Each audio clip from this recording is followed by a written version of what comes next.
Ka qenë një etapë e vështirë dhe në shumë raste e dhimbshme.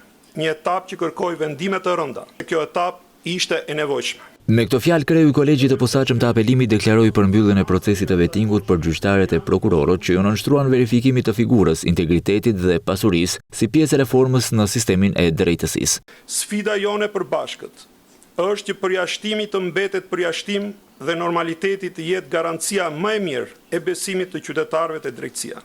Ambasadori i Bashkimit Evropian Silvio Gonzato theksoi se vettingu solli rezultate historike ndërsa kërkoi ruajtjen e standardeve të reformës në drejtësi.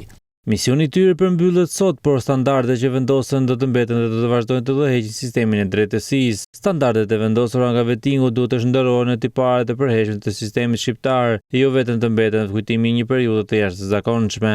Theksoi një tregues të rëndësishëm në kohën kur Shqipëria synon Bashkimin Evropian. Përparimin në sundimin e ligjit nuk matet nga reformat e shkruara në letër, ai matet nga besimi që qytetarët kanë se drejtësia në Shqipëri është e drejtë, e paanshme dhe aksesueshme për të gjithë. Kryetari i Kuvendit Niko Peleshi konsideroi reformën në drejtësi si dhuratën më të çmuar për brezat. Nuk ka dhuratë më të çmuar për një komp, për gjeneratat që do të vinë, se sa ndërtimi i institucioneve të forta.